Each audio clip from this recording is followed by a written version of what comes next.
It was a new relationship and things were really, really good. I could tell how happy she was. My parents, they got concerned. She had to choose between Joe or her family. He was losing control. That was when he finally went full psycho. The scene itself just looked like a nightmare. When I looked at him, it wasn't human. It was evil. 911, where's your emergency? Oh, God, you gotta get someone over here. Why would you do something like this?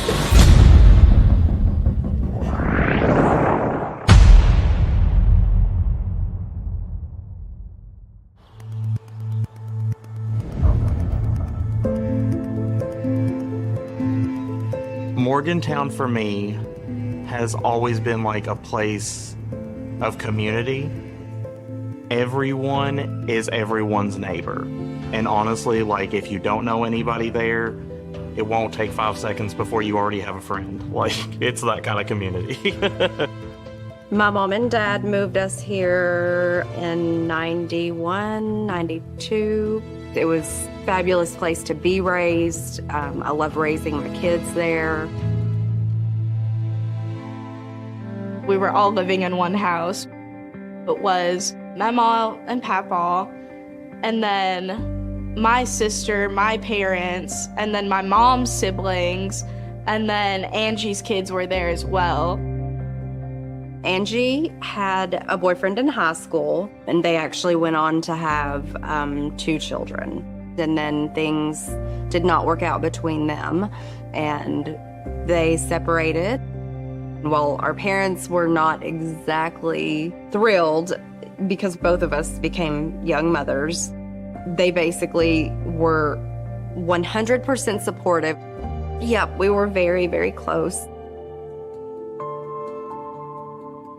Angie was the best sister. Me and her, you know, we're only 2 years apart. With her, she was my best friend. She was free-spirited.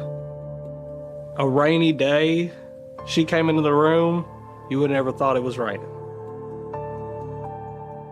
Oh, Angie was a firecracker. She always had the loudest laugh. You know, that was just infectious.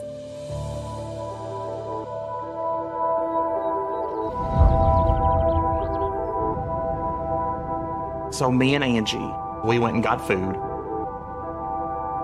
And she said, I'm going to tell you something, but you can't tell mom and dad. I was like, okay, lay it on me. What do we got? And she's like, I've met someone. I was like, well, okay, like, what's his name? Joey. I remember her saying that he had come to her work and he was kind of like following her around the store, maybe found her attractive. Angie was very into like the emo scene, dark clothes. She was like a rocker girl. Joey was very much that rocker type boy. I remember it like when she brought him over. You know, mom was very on the defensive, very protective. And dad was like, well, let's play this out and see, you know, prove to me that you're a decent person, you know, prove to me that you're good enough to date my daughter kind of thing. I talked to Joey about that, and I went up to him and I was like, she really likes you, she really cares about you. Please be good to her. He said that he would. I remember the first time that I met Joey. I was at my mom and papa's house and I was sitting in the living room, and that's when Angie walked in with Joey. I remember he leaned down to show me the tattoo he had on his shoulder, and it was a 666 tattoo. I remember his exact words to me were, I got this tattoo to show that even in good, there's always some evil. Growing up in Morgantown, a small community, like, I mean, we were raised Christian, so when I seen him with all kinds of tattoos, like, I was like, okay, like, I don't know really how to feel about this. Morgantown is very small, pretty tight-knit community. Everybody knows everybody, basically.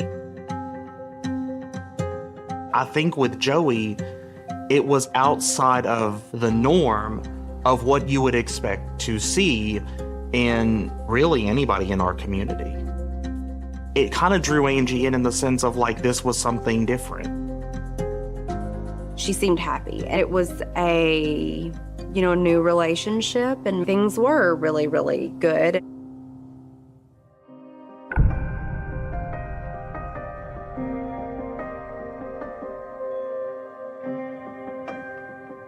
In 2012, Angie and Joey decided that they were going to get married.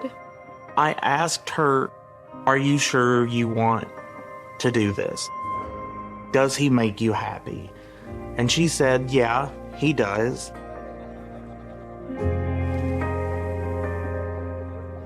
We did a little reception at my uncle's house, and everything went really well. I think in the beginning, she seemed happy.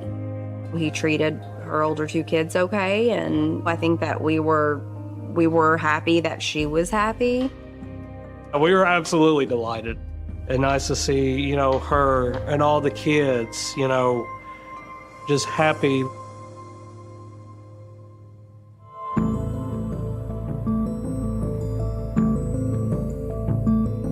Angie decided she wanted to be a certified nursing assistant. She loved it. She loved it so much. Her and I worked together at a long-term care and rehab facility. Angie not only, worked her full-time hours, but she worked overtime every single week. A lot of times we would go in together and we would actually work like doubles, which are 16-hour shifts. My sister, was working almost every day. But later on in their relationship, we started seeing he would not work. He wouldn't work. I remember he got a job one time at, I believe it was a UPS shipping facility. He worked there for maybe a few months, and then he quit. And then his reason for quitting was that it was boring, and that was it. What made me more mad than anything was that Joey would get mad when she took days off, when she didn't pick up a shift. He said it was lost money that she wasn't bringing in. He liked being home. He liked, only doing those bare minimal things, and that Angie not only paid all the bills, but she got to where she was even giving him an allowance. He told everybody that it was because he was a stay-at-home dad. The house never got cleaned, and I remember that. Like, I saw that. The house was a wreck. The kids were in dirty clothes. Laundry wasn't done. I wish I would have said something then. But, Angie was doing everything that she could. This man didn't even have, a driver's license. If he needed to go anywhere or needed to be dropped off, he had to wake Angie up to do it.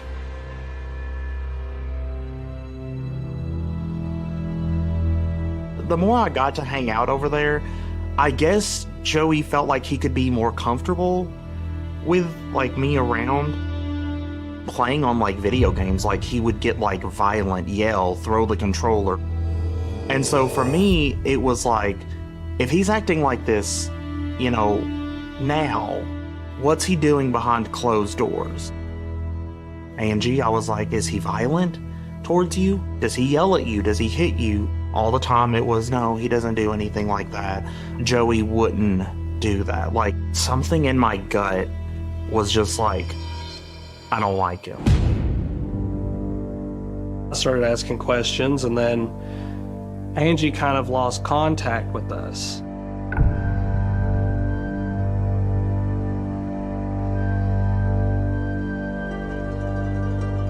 My parents, they got concerned. Even her phone had been shut off, or she had gotten a new phone number, and so no one had a way of communicating with her.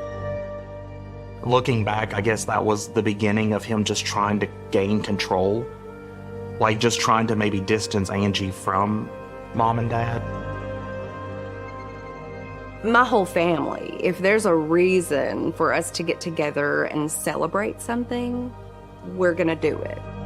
We have 50 people that show up for Thanksgiving, for Christmas, and all of a sudden she was not showing up to those things.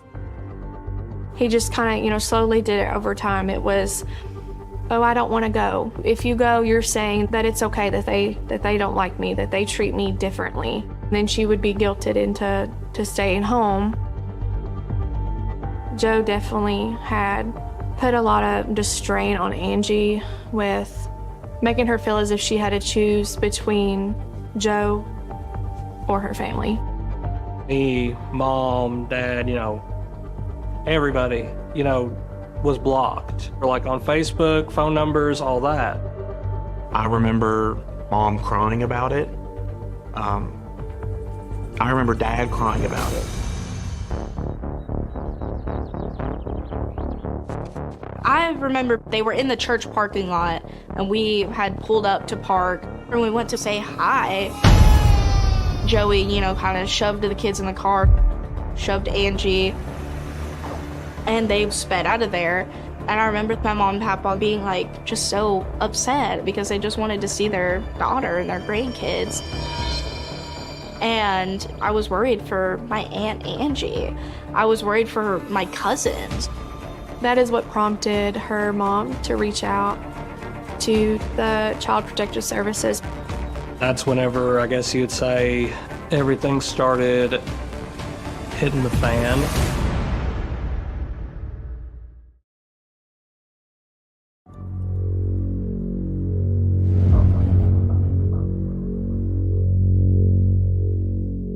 The house was a wreck. It was disgusting.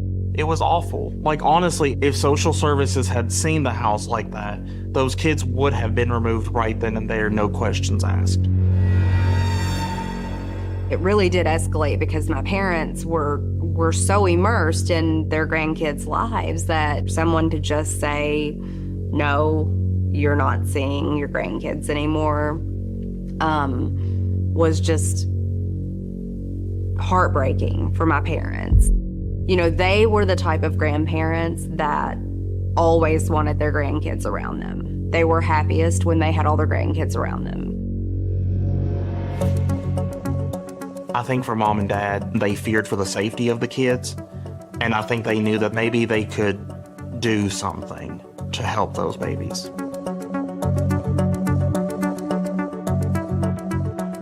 I think her mom thought, if I can get the kids out of there, then Angie will follow.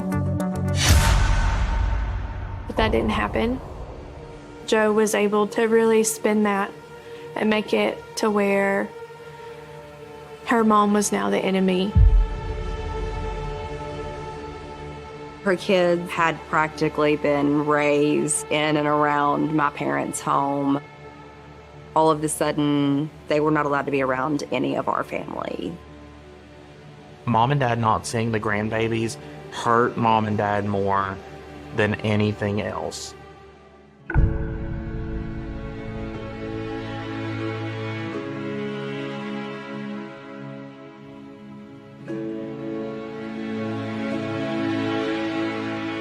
I remember Angie reaching out to dad. She came to the house and she started crying and she hugged dad. And she's like, I'm so sorry for everything that I had done. It was heartwarming, I guess. But it felt good because it was a bridge. It may not have been a sturdy bridge, but it was a start.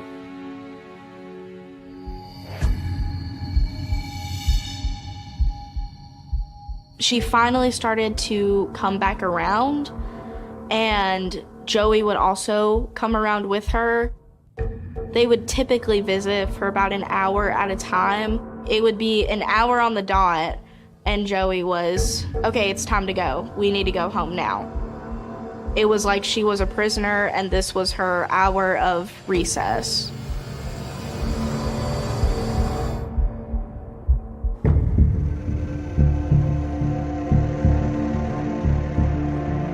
In 2013, Angie and Joey had their first kid together. That was Violet, a little girl. And then they had their second child, Archer. I think that she really thought that maybe that was going to make him change his ways, that maybe things would turn around. Shortly after she had Violet, I remember her telling me she couldn't be around any other men at all without Joe. He would, go through her phone, her text messages, her Facebook, and then that would turn into, a confrontation with him. He would push her, he would hold her up against the wall. When he got something in his head and wanted to fight about something, there was no getting away.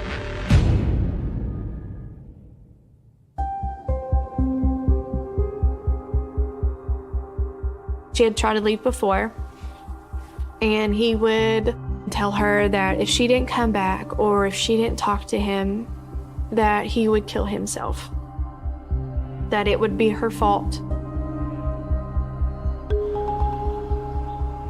She did leave Joey for a very short amount of time. She moved in with Mama and Papa and all of us with her kids. That was when she started to explain, Joey is abusive.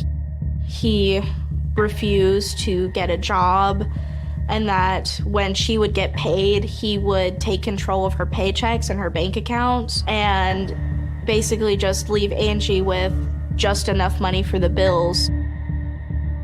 We were all just kind of leave him. You cannot put yourself through this. You can't put your kids through this. You have to get out of this relationship. And she would be like, I'm going to. And then she ended up going back with him. It seemed like it was just a back and forth. And it became almost exhausting, where it was they'd be okay for a couple of months. There'd be a fight. She'd leave. She'd stay at Mom and Dad's for a few days. They'd make up.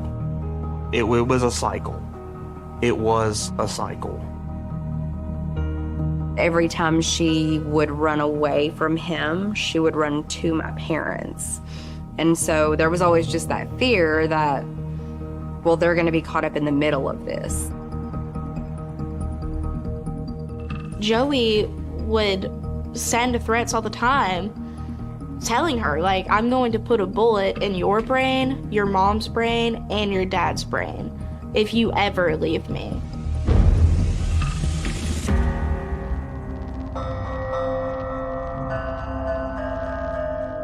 Joey came to the point where he was being more aggressive, being more violent, and Angie, she knew she couldn't do anything if she was dead. She couldn't protect her babies if she was gone. So Angie had called me on Facebook. I messaged her as soon as I had woken up. And I was like, hey, what did you call for? And then she said protection. Joe had me pinned in the bathroom. It got so bad. That was the straw that broke the camel's back. This was when she said, I've got to get out of here. I've got to do something to get out of this. I knew that he was going to do something. I knew he was going to take matters in his own hands, and I was scared for him.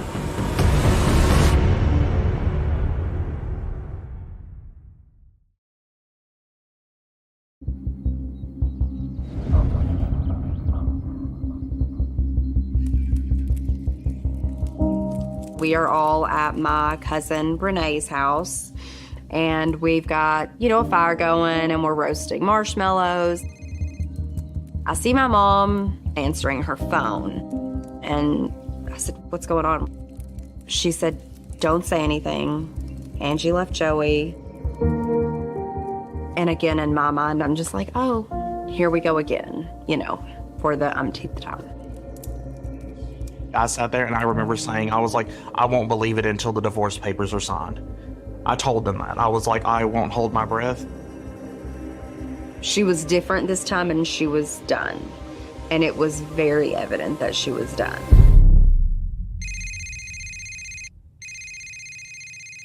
I asked, I was like, well, how's he taking it? And she was like, oh, he won't stop blowing up my phone. Like, I have to literally, like, put him on, like, do not disturb. And I'm like, really? Like, that much? And I was like, so now that he realizes what he's done and what a piece of trash he is, now he wants to come running back. And Angie's just like, he's got nowhere to run to. She was like, I'm done with him. I loved hearing that. That was like a weight off my shoulder. Those first couple of months, I was skeptical and I was thinking, okay, like, this probably isn't gonna last long, but I'll just enjoy it while it is, you know? Then, you know, it kind of got to that point where it had been the longest she was away, and I could tell how happy she was.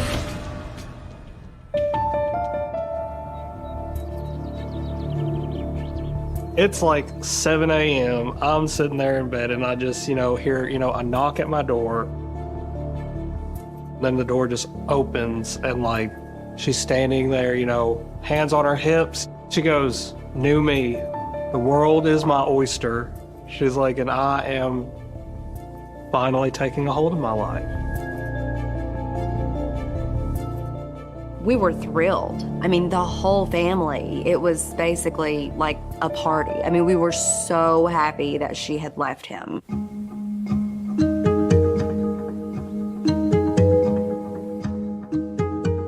Angie eventually met somebody new, and when I say that he was a complete 180 from Joey, I'm happy to say that he was. Like, she didn't have a bad word to say about him, Wes, I mean, he loved her so much. He was just smitten with her. He treated her nice. He wasn't pushing her out the door, saying, it's time to go, it's time to leave. He just had a great relationship with all of us,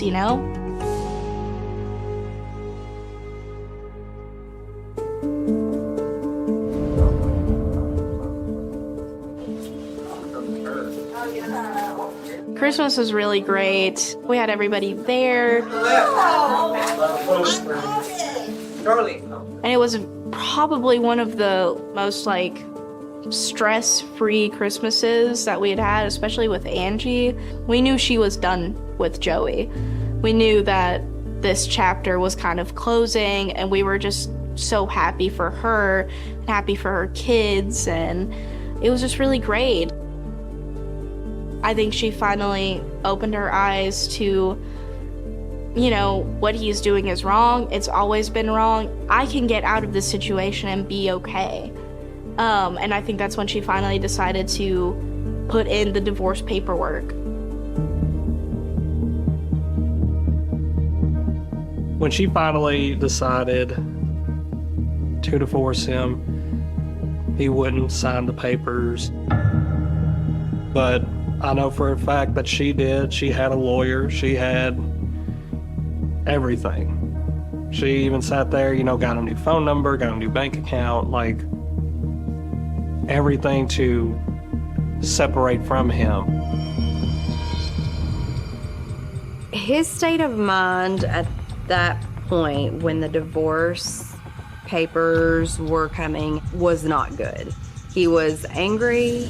He was just constantly texting my sister, calling my sister, harassing my sister. When she wasn't answering, he was calling her oldest daughter. He would call her mom, and then he was calling her dad. I mean, they weren't even able to use their phones because he was just constantly calling. He was losing control at that point, I think, and that's what started to scare him.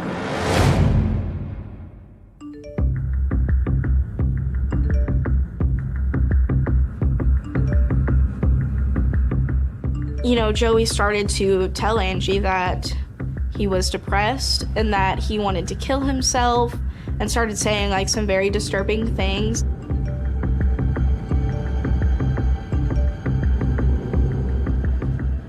He threatened to drink bleach.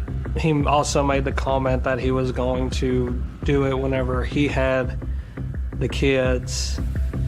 She told him She doesn't feel comfortable leaving the kids with him by himself because she was worried that he might actually kill himself in front of them, and she didn't want her kids to see that. And so she told him, like, I need you to get help. I'm gonna keep the kids away for a little bit. I think that was when he finally went full psycho. He did threaten her life. He said, like, if I can't have you, no one can. He threatened mom and dad. One point he said, if there was a real life purge, he was like, I'd go to your mom and dad's house and kill them. Her lawyer did suggest that she gets a emergency protective order against Joe. Her and her lawyer had decided it was best to have no contact, no telling Joe where the kids were, of what, they were, what they were doing. It was basically just gonna go cold turkey. Myself, my parents, we all said, we're scared for you. We're scared for you, Angie.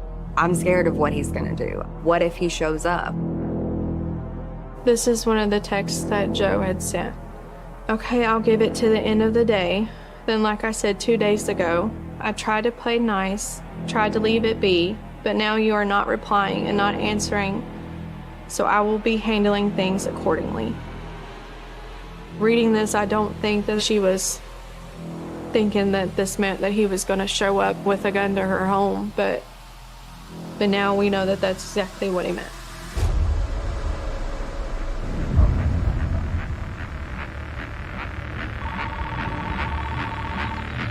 Where's your emergency? Oh my God, my son! He just... Oh God, you gotta get someone over here! Ma'am, what is your address?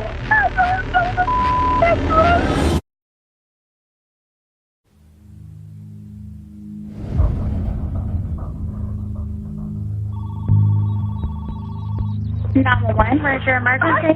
Oh my God, my son! He just... Oh God, you gotta get someone over here!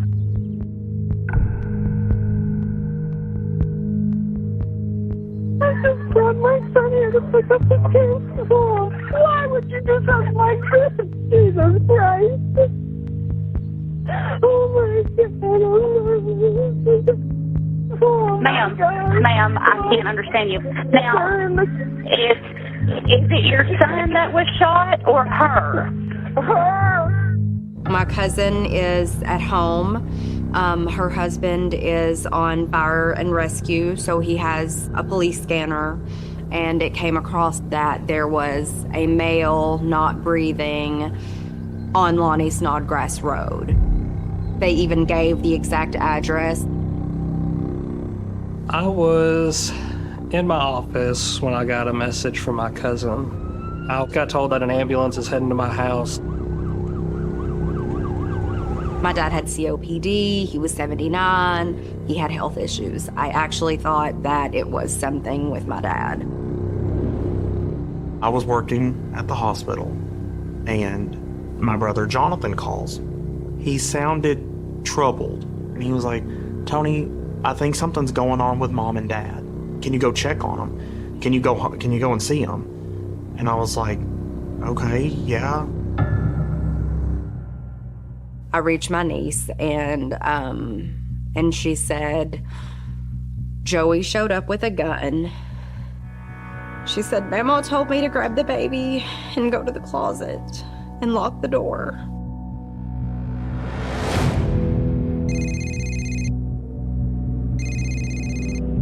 Please leave your message. I'm calling my mom, and I'm calling my mom, and I'm calling my mom, and she doesn't answer.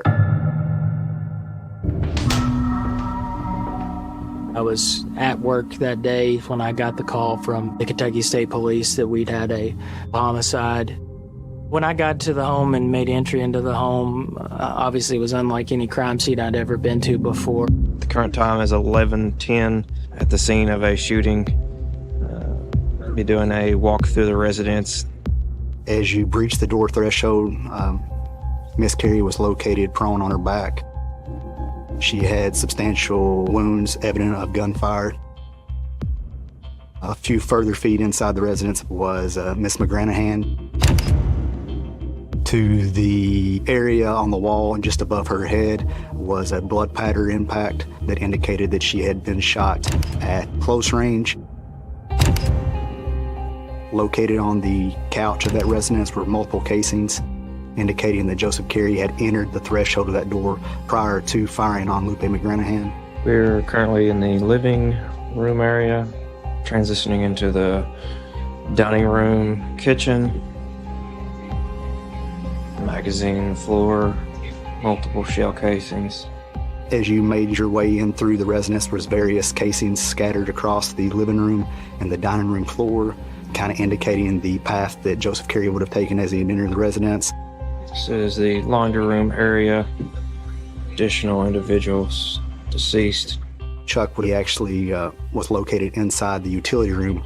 It appears that the incident was contained to the interior of the residence and the front driveway. You know, the scene itself just looked like a nightmare and a normal life of people that had been interrupted by, just a horrific event.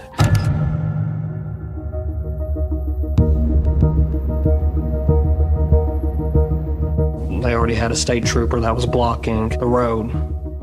And so I pulled in. We get there, I see some ambulances, and I keep thinking that like my mom or dad are gonna come out of this ambulance.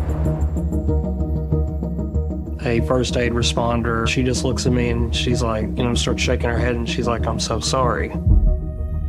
She told me that Joseph Carey showed up with a gun and shot and killed my sister, my mom, and my dad.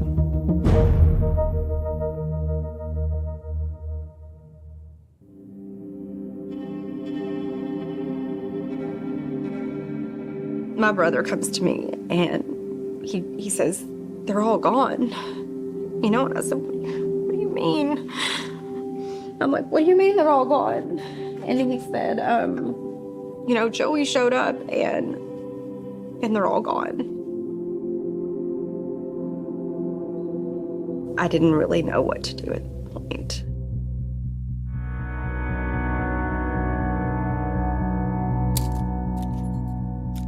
We remember seeing Joey get taken in a police car. I remember that. I'll never forget. I locked eyes with him too. And when I looked at him, it wasn't human. It was evil.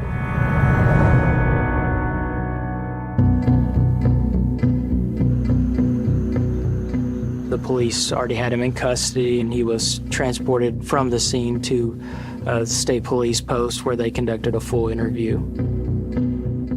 We now needed to determine what would cause Joseph Carey to essentially execute all three individuals of his very close and immediate family.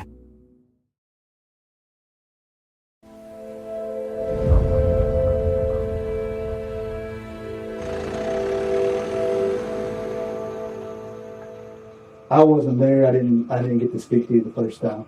So if you could just walk me through your day, kind of let me know what happened and what your thought process was. I went down to go speak to Angela, the mother of my kids, my wife. She came to the door with the door closed and was like, "You need to leave."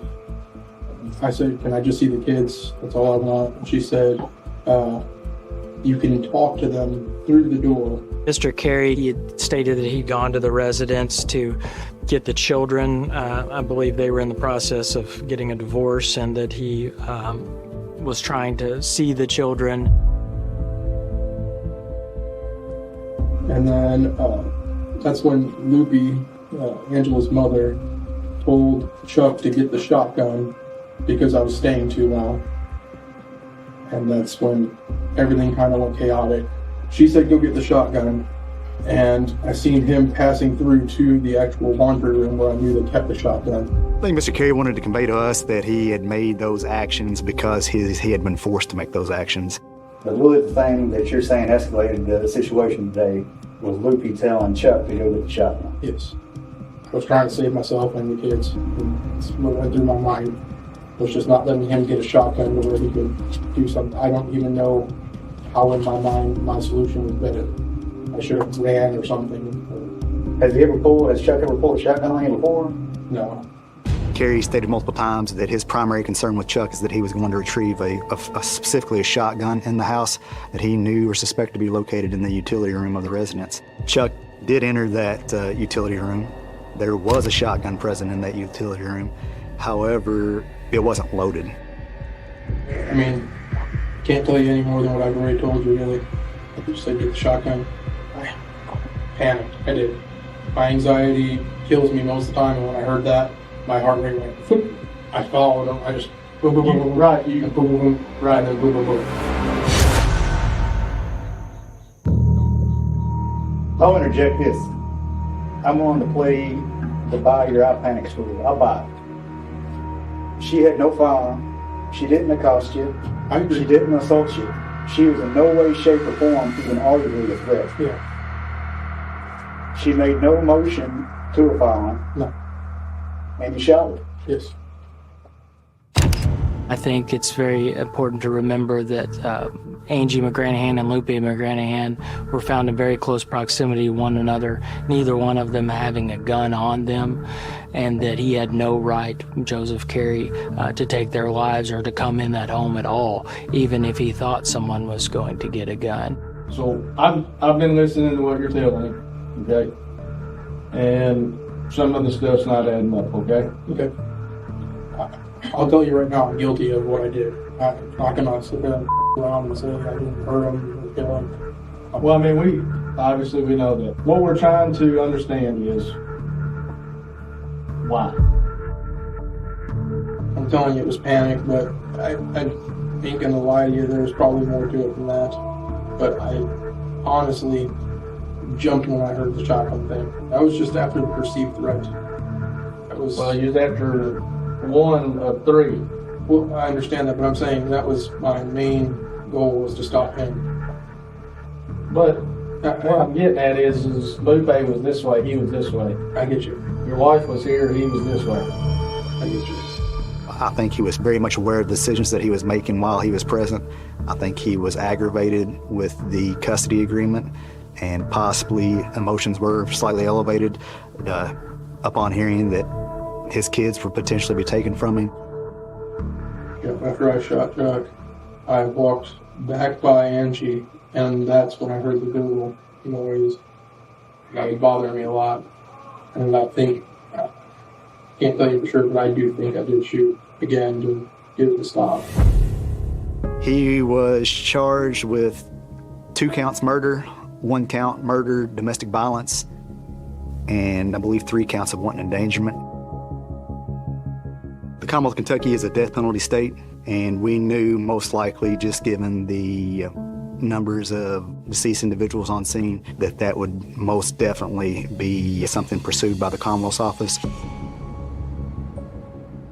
When the suggestion of death penalty came up for Joey, I was in full support of it. The sooner he's dead, the better.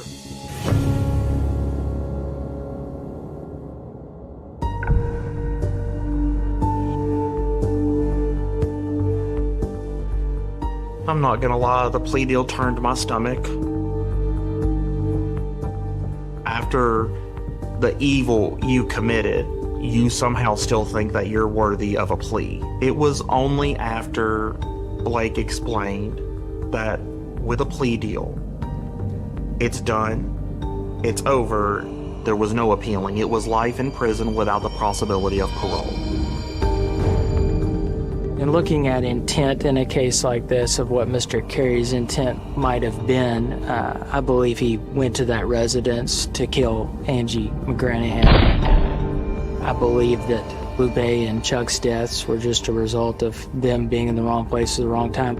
Joseph Carey shot Angie simply because she made it very clear that he was not going to have access to the children. It was obvious that this was really just a cold-blooded, brutal murder of 3 people, 3 lives taken away from a family. that just really added another level to me of evil.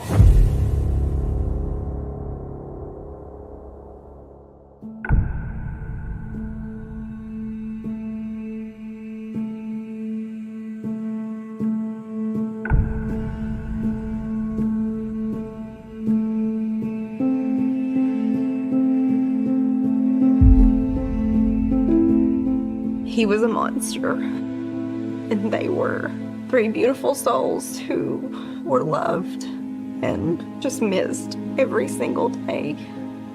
And every day is hard without them, even now. They were definitely a safety net for me. You know, I felt like I was a tightrope walker, you know, and if I did fall, like, they were there. My sister lived for her kids and ultimately died for her kids. And there's no greater sacrifice, you know.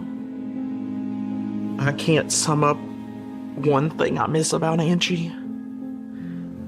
I miss my best friend. I miss my storyteller, my secret keeper, my confidant. Because she was that and more. And not a day goes by that I don't think about them.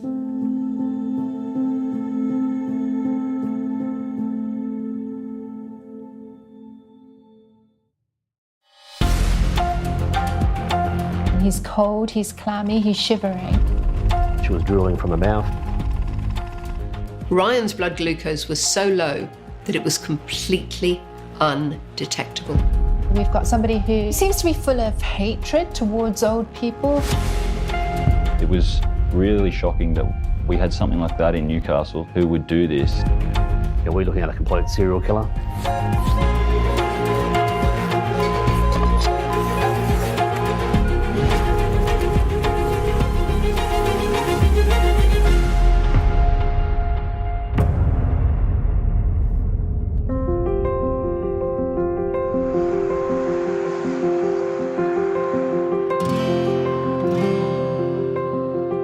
Wallsend's a pretty major suburb of Newcastle. My name is Sam Rigney. I'm a court reporter for the Newcastle Herald, which is a newspaper on the east coast of Australia. Wallsend has 90,000 residents, and it's a working class suburb that's home to people who work in the healthcare sector and aged care sector.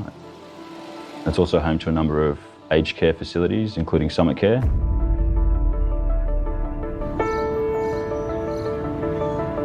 Summit Aged Care was quite a modern facility. I think it had only been there for a couple of years. My name is Matt Faber. I'm a retired detective sergeant. I was in the New South Wales Police Force for 33 years.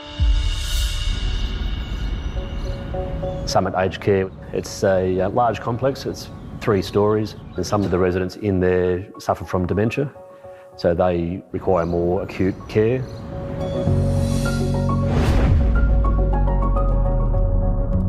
Gwen Fowler had been married to her husband for 55 years. He passed away in 2005. She had a number of children who'd come and visit her. She was really well liked in the facility and she was well loved by her family. They saw her as being caring and generous and loving. Gwen was described as a perfect resident. Gwendolyn Fowler was also very, very frail, weighing only 43 kilograms, less than 7 stone. And she had rheumatoid arthritis. My name's Dr. Sarah Jarvis, and I'm a GP. She had dementia, which made her prone to falls, of course, along with all the other challenges it brought, and she had type 2 diabetes. This was a lady who was very vulnerable indeed. But there was nothing to suggest that she was going to have a turn or die or go to hospital imminently.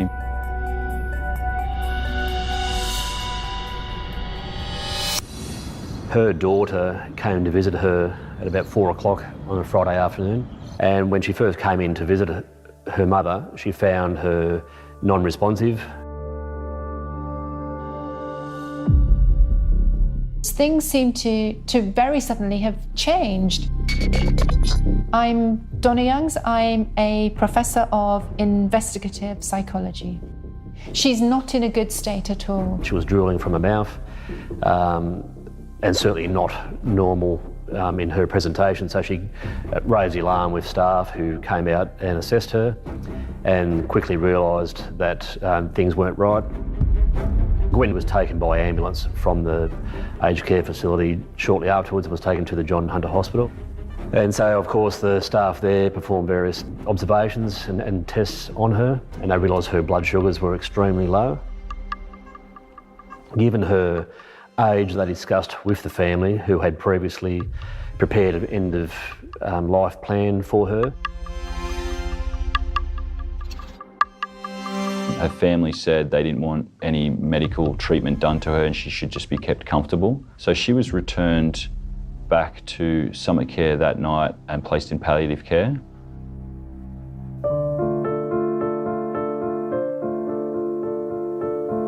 She died early the next morning on the 19th of October.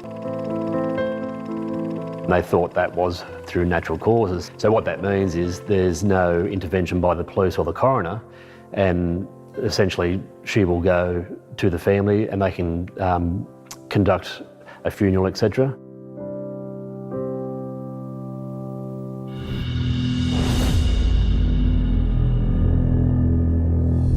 Another patient at the Summit Care Home was Audrey Manuel, a lady who weighed just 36 kilograms and had dementia. But nonetheless, these conditions were being successfully managed. She had a family who would come and visit her. They described her as being a sweetheart. She was a little, elderly, frail woman. She was very nice, very easygoing, always happy and smiling and up for a chat. On the morning of the 19th of October, things had started off very well. Audrey had been checked on by a nurse at 7 o'clock. She was walking around a little bit, as she usually did. She was offered a cup of tea at about 10:30. Now, the member of staff who offered her a cup of tea said she did seem a little bit confused, but this was a lady with dementia. She was sitting in a chair out in the common area at the time. She was seen to be going into unconsciousness as well. Audrey seems to be shaking, and it's discovered that her blood sugar has dropped very low.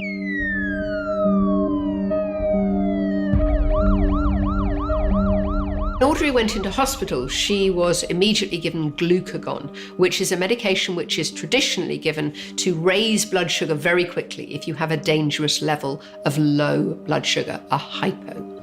However, she stayed on a glucose drip for the next 5 days and never recovered her previous level of function. She wasn't able to eat independently. She had to have thickened foods, which would have been to stop her inhaling it into her lungs and choking on it. Audrey never recovers fully from this and eventually dies in 2015, just 18 months later.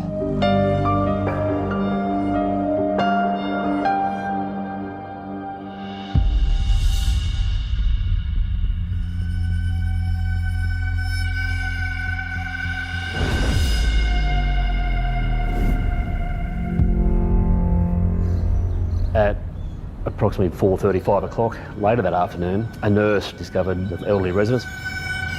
Ryan Kelly was 80. He was well liked by the other staff and the residents. No one had any issues with him. During the course of the day, he was checked on several times, and by the early afternoon, he seemed to be asleep. That wasn't unusual for him.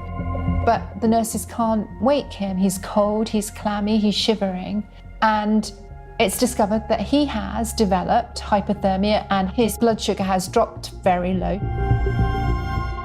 Hypoglycemia, or low blood sugar, is usually based on a blood sugar that's less than 4 millimoles per litre. A severe hypo is less than 3. Ryan's blood glucose was so low that it was completely undetectable. And even when he was given glucagon to raise his blood sugar, it only went up to 0.9. That's less than 1 millimoles per litre, exactly like Audrey and exactly like Gwendolyn Fowler. 3 incidents in the course of just 2 days.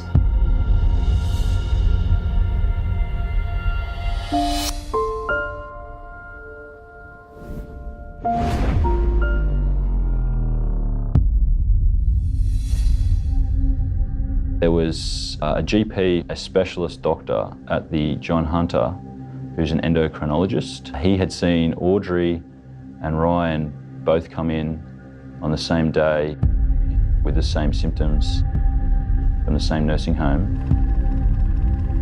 Basically, they were both in a hypoglycemic state, and he had actually began forming his own suspicions that something was up.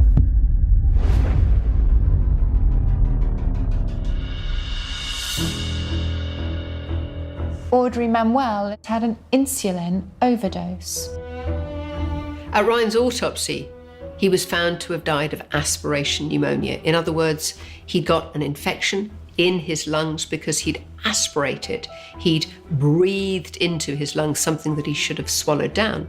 It was also found to be due to an insulin overdose. This was insulin overdose in at least 2 of the cases. I had no clue how insulin works prior to this investigation. As an example, you can't drink it and have any effect from it. It has to be injected. There was no therapeutic reason for that, and this started to now look very firmly like an attack. Because bear in mind, they weren't insulin dependent, nor were they supposed to receive any sort of injections. The levels of insulin that were given to these people were so high that they could have only been done deliberately, and they could have only been done with the intention to kill someone.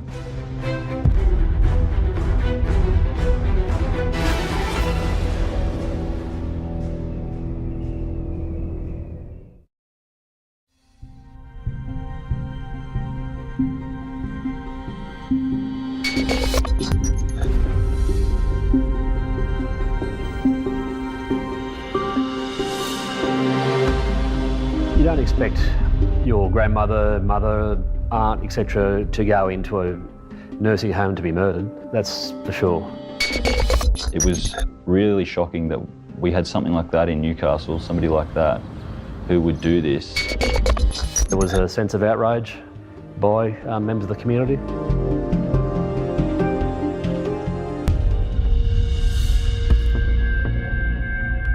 Detectives went to Summit Care and launched an investigation. They started a strike force.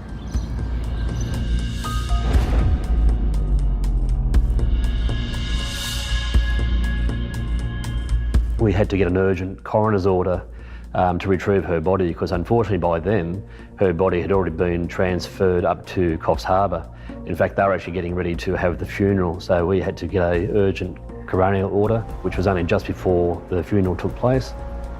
So it was brought back to the morgue here in Newcastle.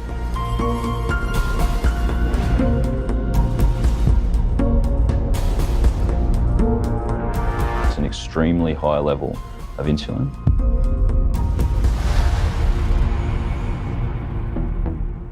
Three of the residents with exactly the same symptoms, and all of those with these huge doses of insulin inside their bodies.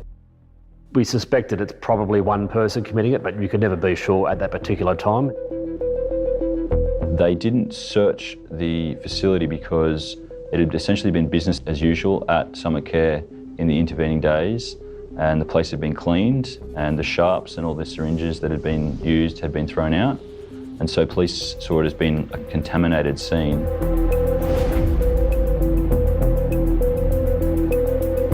There were no cameras throughout the facility that would assist trying to identify who might have committed the crime. That would have made our job a lot easier. But there is CCTV cameras at that front door, and similarly at the back door where most of the staff would come and go at the start and finish of their shifts. And visitors to the facility sign the sign-in sheet. There was 37 hours of footage on each camera. for hours and hours and hours and hours. There was approximately 320 people in all that attended the facility over that 48-hour period.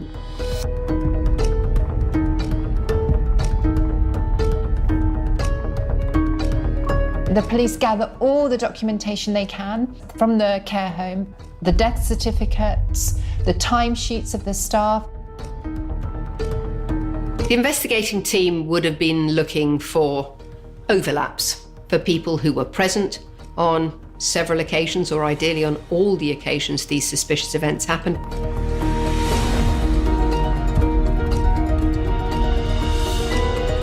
Whoever injected these residents must have known them, and that the residents wouldn't have let anyone just come over and inject them with substance if they didn't know who they were.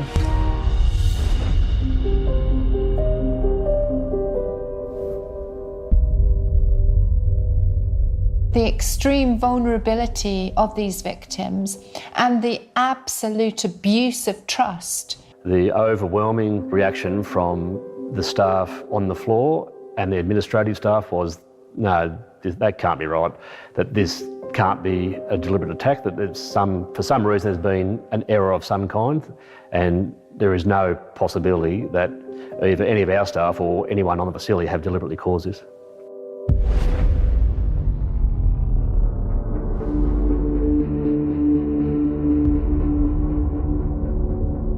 Gary Davis was a team leader.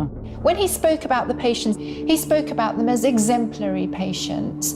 He talked about them as being perfect residents of the care home.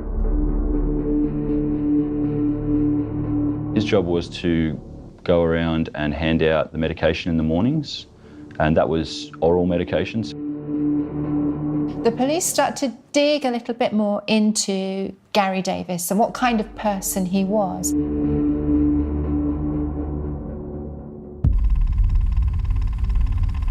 There's no doubt Gary Davis had a tough childhood. His mother openly stated that she wished he had been born a girl. Gary's parents split up when he was 3 or 4. His mother remarried, and apparently, allegedly, her new partner was abusive physically and verbally to Gary. His own father then dies when Gary is 13 years old. He moved out of home and moved in with his grandparents. He credited his grandmother and his grandparents with being good influences on his life, his grandmother in particular.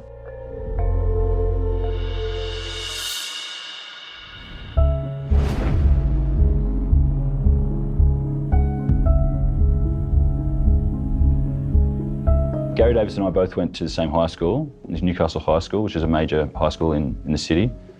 He was a year below me. I do remember him, mostly because he was kind of an unusual guy. He was a really big, awkward guy. He had a high-pitched voice. He didn't have a lot of friends and was targeted by bullies. Gary claims that it was as a result of his grandfather that he decided to go into nursing. It is one of the caring professions. Gary Davis ended up studying to do a nursing certificate, and he became an aged care nurse within a year after finishing school. He worked for aged care facilities in Newcastle on the Central Coast.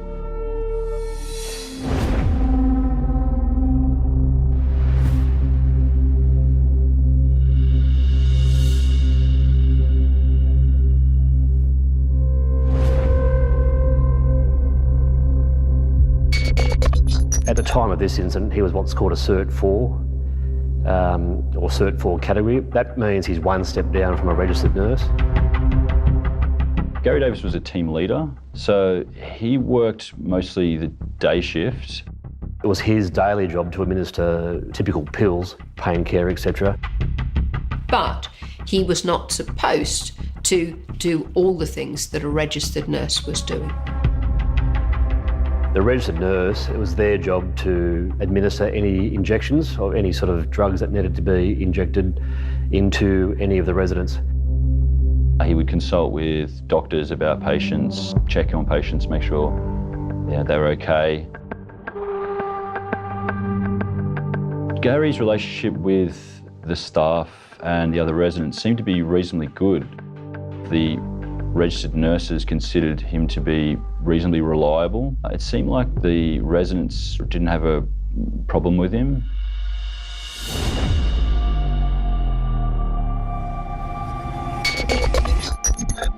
Gary Davis had a few close friends, and one of them he told that he had myeloid leukemia, a form of blood cancer. Even today, cancer is probably the most dreaded diagnosis that I can give any one of my patients.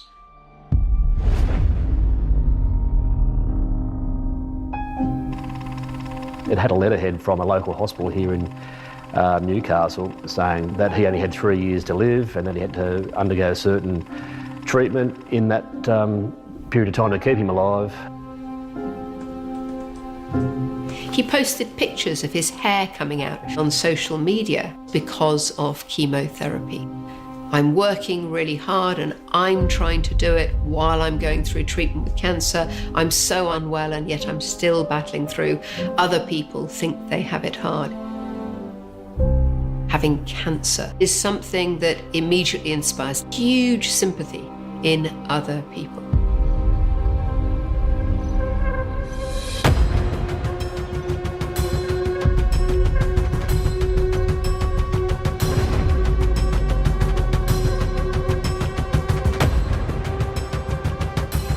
It turned out that Gary Davis had been exchanging text messages with another member of staff. They were laying bets on which resident of the care home would die next.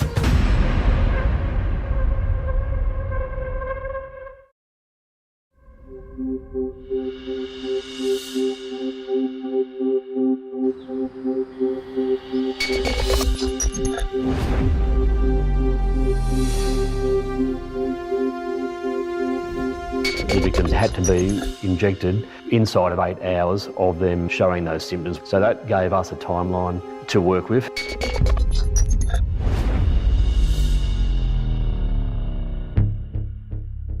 Gary Davis is one of the 25 people that the police narrowed their search down to, who were there when the events took place.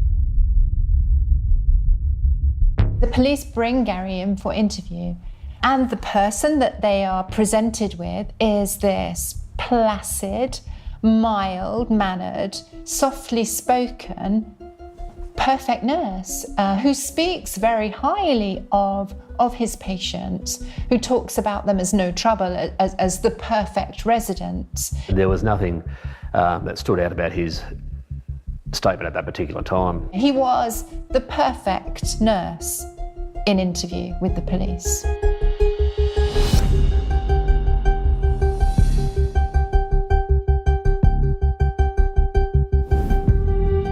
It turned out that Gary Davis had been exchanging text messages with another member of staff about the suspicious deaths. They went way beyond the dark humour that people will use if they're trying to cope with working in a difficult environment. Hey Gary, how's Gwen? She's blue as but still breathing. And his colleague replied, lol, okay, thanks. Gary replied, happens in 3. Who do you think is number 3? And Gary replied, Belle or Kelly. Now this is significant because the Kelly he mentions here refers to Ryan Kelly, who was the second person who was murdered. The people that Gary is placing his money on are not the illest patients.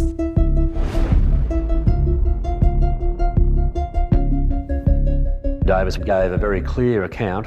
I had no reason to believe Mr. Kelly was ill, and that when I returned to work the next day, I fully expected to find Mr. Kelly in his usual way. So therefore, there's no reason why he should be predicting Mr. Kelly is going to be victim 3.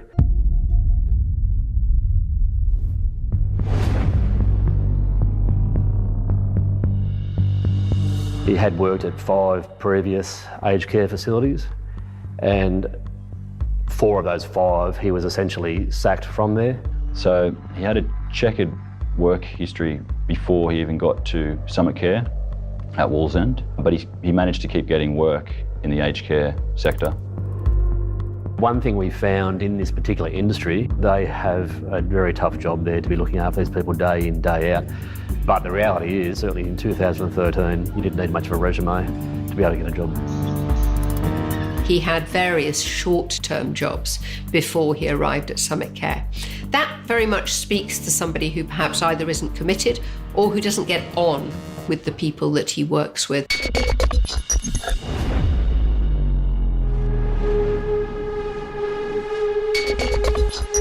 He was an unusual kind of guy who was targeted by bullies. But when he spoke to the police, Gary Davis claimed that he had 5 or 6 friends from school and he was popular and had a normal schooling. And what the police discover is that actually Gary is a pathological liar.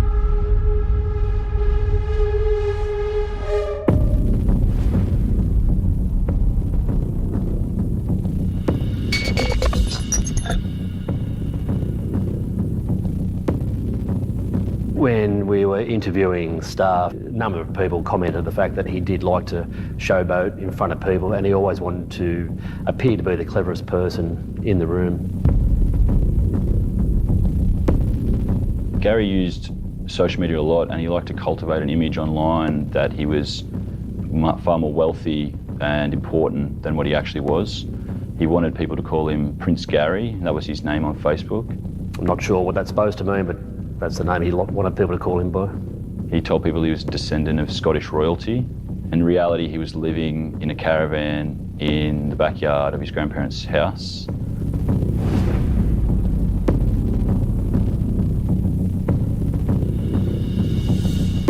The police find more stories in his background that he's made up, which are, again, just socially uncomfortable, unpleasant lies that he's told. He had told his grandmother that he had a testicle removed because he had testicular cancer. He actually did go to hospital for another matter, and she visited him there at that time, and he informed her that that's why he was there. In actual fact, that wasn't the case at all, so that's fairly unusual behaviour to lie to your own grandmother who looks after you. He had forged documents from medical practitioners saying that he only had 3.5 years to live. Davis apparently said that the only thing that was keeping him alive was a box inside his stomach, which was sending out pulses of high-dose chemotherapy. It doesn't exist, and he didn't have cancer.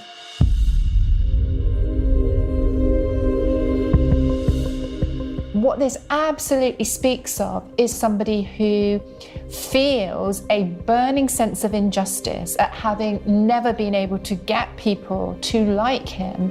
What's clear to me is this is somebody who is prepared to adopt any story, any persona, in order to get people to accept him. This is somebody so desperate, so consumed by that desire that he will do anything. It's somebody stuck in this pattern, stuck in the past.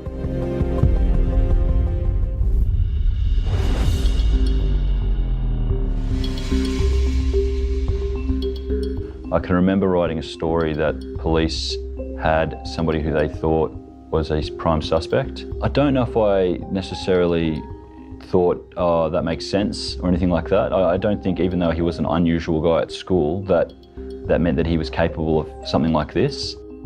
It made more sense, you know, once we got more information about his personality.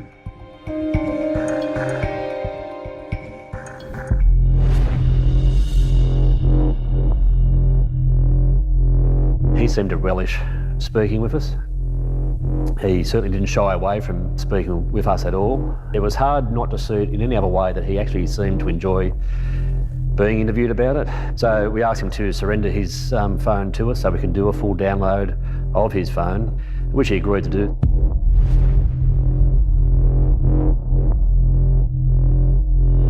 We found more text messages to other people we weren't previously aware of. Gary texted a colleague and said that he didn't want to go to work the next day. His colleague replied to say, "I don't blame you after today." But Gary responded, "Should be good, seeing as though we have 3 in hospital and 2 dead, which saves me 30 to 40 minutes during pill round." His friend replied, "Oh my God, that's just horrible, I would be crying." Gary replied, "Adrenaline kicks in, best feeling. I just enjoy what I do." This is obviously a troubling message, essentially saying it's going to make his life easier that so many of the residents are in hospital or had died. And he took sort of pleasure, or he thought it was enjoyable to have to deal with a situation like that where someone was dying. It smacks of somebody who is bolstering his own sense of inferiority by the way in which he is belittling these elderly people in his care.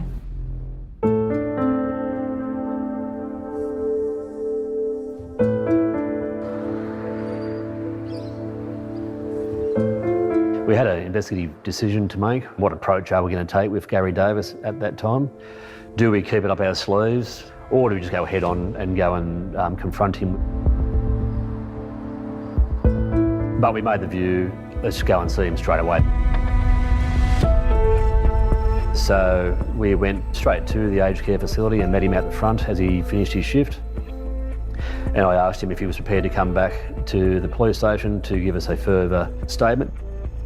I confronted him with the content of the text messages, and he had no real explanation for any of those text messages. He had a demonstrated lack of empathy towards other humans.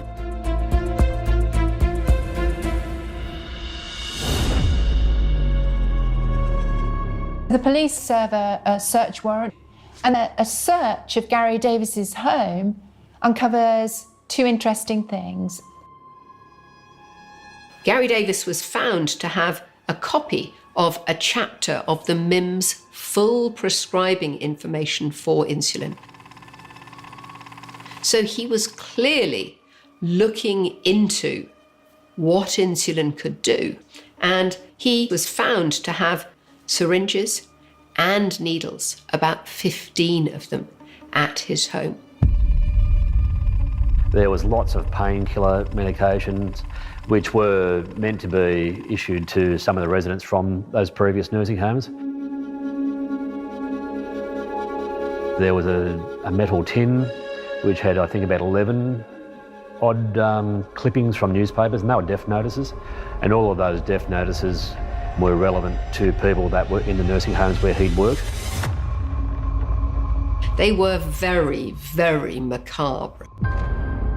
The weight of the evidence seems to be pretty compelling. We've got somebody who seems to be full of hatred towards old people, who's a pathological liar, who doesn't seem to be able to hold down a caring job. It's all starting to look like Gary might be just the kind of person that they're looking for.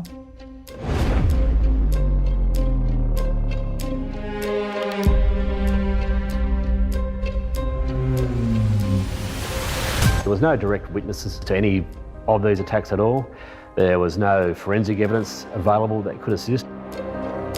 They've got lots of circumstantial evidence that just doesn't fit, that contrasts with this placid, softly spoken persona that Gary has presented. And to be honest, there was no clear motive. There was some realism that he might not be found guilty.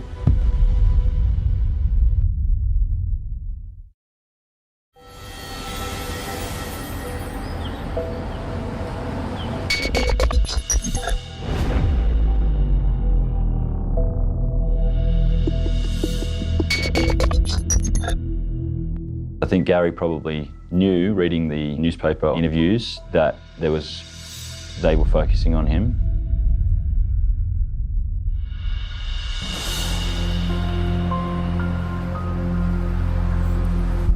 He was living with his grandmother. We knocked on the door, entered the room, told him he was under arrest for murder. There was very little reaction from him at all. He didn't protest his innocence. He simply came with us quietly, came back to Newcastle Police Station, and he was charged with murder.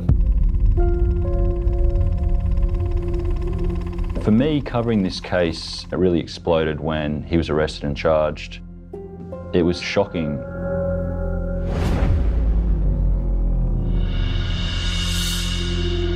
For the families of the victims, they were dragged into this years-long criminal justice process. There was so much anticipation and the hope that he'd be held responsible, that justice would be served, and that they could get on with their lives. We were well aware, and I explained that to all the families too.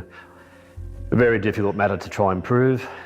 When you've got so many tiny pieces to make up such a large puzzle, if you put your brief together, which this one was a very large brief, I think it was over 10,000 pages or something along those lines.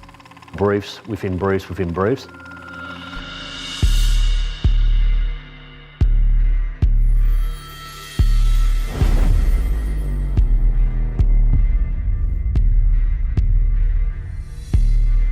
Gary Davis didn't give evidence in the trial. It was a judge-alone trial, so that's a trial without a jury. And so they can be a little bit different in the sense that not as many things need to be explained to a judge, medical evidence and things like that. And so it was a bit more of a relaxed environment in the court in terms of how the evidence was presented. Didn't have to worry about a jury finding out something they shouldn't find out and the trial being aborted. When we think about murder, we tend to think about motive, means, and opportunity.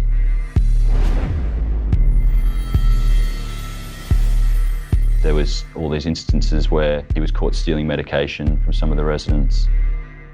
The police discovered Gary Davis has created a Facebook group designed to harass staff. And then there's an incident where one of the patients urinates on Gary, and Gary posts, "I hate old people," as part of this. All the other people that we interviewed, the staff members, they were in states of shock, disbelief, emotion, because they were actually very fond of the three victims. Whereas Davis never showed any emotion or care at all towards these people at any stage to us. Some of the family members had made a couple of complaints about his just general demeanour towards the residents. They just didn't like his attitude that he had towards their family members. Despite repeated counselling about how to address patients with empathy and how to show compassion towards patients, he had repeatedly failed to change his behaviour.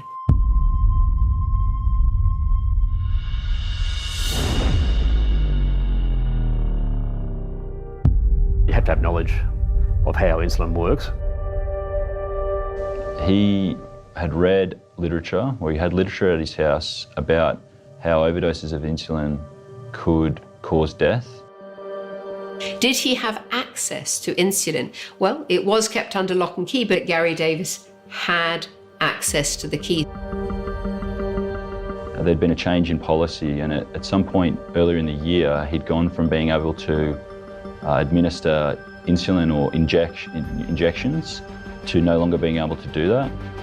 Gary still continued to administer injections, even though he wasn't allowed to. He was somebody who liked that responsibility, and he thought that, made him more important than possibly he was. He'd been warned about that and continued to do it.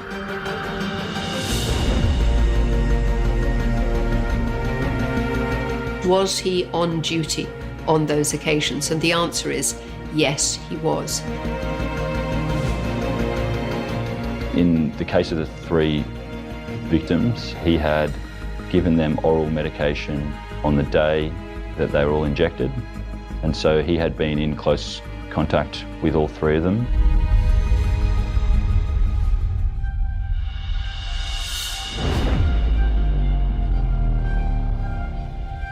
I can remember the families of the victims being disgusted. It was insult to injury, I think, that not only their loved ones died at the hands of a nurse that was supposed to be looking after them, but these people were texting and predicting as if it was a game, their lives.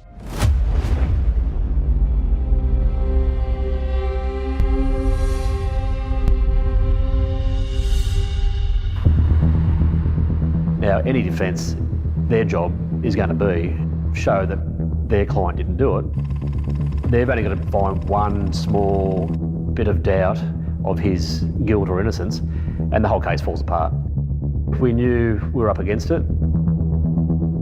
The defence painted him as just a hard-working aged care nurse, came to work every day, who had a good relationship with the staff, had a good relationship with the residents, and had no reason to do these things.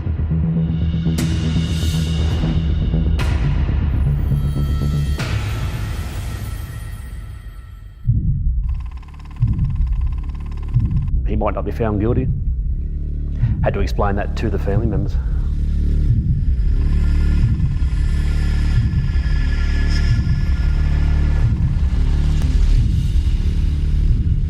On the 28th of September, Gary Davis was found guilty of the murders of Gwen Fowler and Ryan Kelly, and guilty of administering medication with intent to murder Audrey Manuel. The judge was essentially left with no doubt that Gary Davis was the person who'd injected all 3 residents over that weekend in October 2013.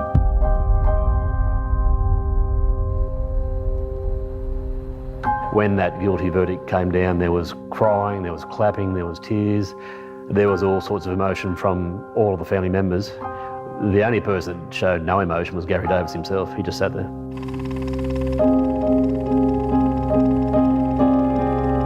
And the judge's comments were completely damning on Gary Davis, drawing attention to both the incredible vulnerability of these patients that he murdered and the complete abuse of trust he showed in doing so.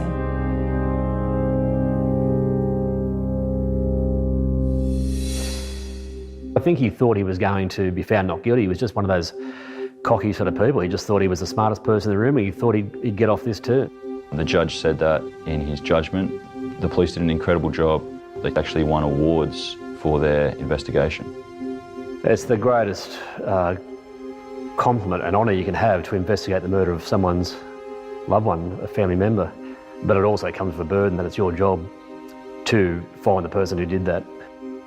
Any investigation like this, given the enormity of it, you essentially live and breathe it at the time. Your own personal life does tend to go on hold to an extent, and certainly when you do successfully resolve it, like we did in this case, it's a great sense of relief to us as investigators that we can bring some sort of closure back for the family members. Gary Davis was sentenced to 40 years in prison with a minimum of 30 years to be served before he was eligible for parole. 2044 is when he's first eligible for parole. He'll be 57.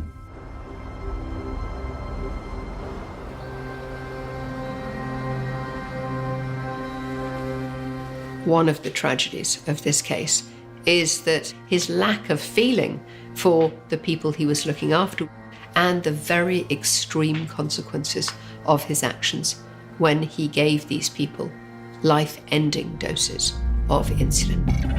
What we're seeing is his revenge for what he sees has happened to him when he was a child. It's revenge picking, in fact, on people that he would have seen as very similar to his grandparents, the only people in his life who did treat him apparently with respect and love. There was a huge case in Newcastle and it had a lot of impact, basically how people viewed the aged care sector in the area. It took a while for that, to wear off. I don't think he had any care at all towards these people. He really shouldn't have been doing that job in the first place. Gary Davis essentially got greedy. If he had only targeted one person that weekend, then I think there's no doubt he would have gotten away with it. He was essentially an evil serial killer who was preying on his elderly patients in order to score points with other staff and make him look smart.